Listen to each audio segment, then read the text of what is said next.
வெக்காமை. நம்ம கதையில் வர்ற ஹீரோ வந்து ரொம்ப பிரின்சிபலோட தன்னோட வேலையை பார்த்துட்ருக்காரு.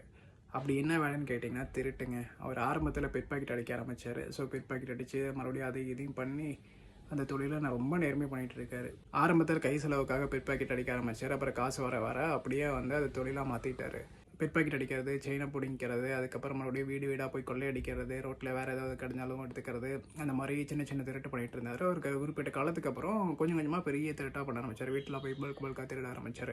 இப்படியே எவ்வளோ நாள் பண்ணிகிட்டு இருக்கிறது, ஏதாவது பெருசாக பண்ணணும், பெருசாக பண்ணி செட்டில் ஆகணும்னு முடிவு பண்ணுறாங்க. ஸோ அதுக்கு கிட்டத்தட்ட ஒரு வருஷத்துக்கு பக்கம் பிளான் போட்டு ஒரு பெரிய அமௌண்ட்டு அடிக்க பிளான் பண்ணுறாங்க. ஒரு டீமை செட் பண்ணி கொள்ளையடிக்க பிளான் பண்ணுறாங்க. சரி, அந்த திருட்டை எக்ஸிக்யூட் பண்ணுறதுக்கும் ஒரு நாள் வருது. போகிறாங்க, போயிட்டு சக்ஸஸ்ஃபுல்லாக திருடுறாங்க, திருடிட்டு வந்துடுறாங்க. வரும்போது திடீர்னு இவங்ககிட்ட இருந்த பணத்தை இன்னொரு கேங் வந்து கொள்ளையடிச்சிட்டு போயிடுது. அது யாருன்னு பார்த்தா இவன் கூட இருந்தவனே தான் கொள்ளையடிச்சிட்டு போயிடறான்.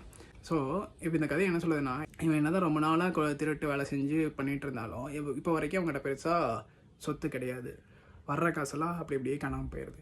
இப்போ இவ்வளோ பெரிய திருட்டை பண்ணியும் இவங்ககிட்ட வந்து இந்த காசும் நிற்கல. ஸோ இந்த கதை என்ன சொல்லுதுன்னா, பிறர் அதாவது நான் அடுத்தவங்க ஒரு ஆசைப்பட்டால் நம்மகிட்டையும் செல்வம் இல்லாமல் போயிடும் அப்படிங்கிறத அந்த கதை சொல்லுது. என்னோட திருக்குறளும் இதை தான் சொல்லுது. பார்க்கலாங்களா?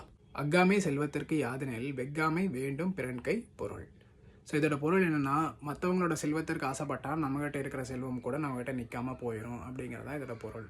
நம்மகிட்ட இருக்கிற செல்வம் பொருளும் நம்மகிட்டே இருக்கணும்னா மற்றவங்களோட பொருளை வந்து திருடவோ கவரவோ ஆசைப்படக்கூடாது. நம்ம வழியில் போனாலே எல்லாம் நல்லபடியாக நடக்கும் அப்படிங்கிறது தான் இந்த திருக்குறளோட ஓவரால் கருத்து.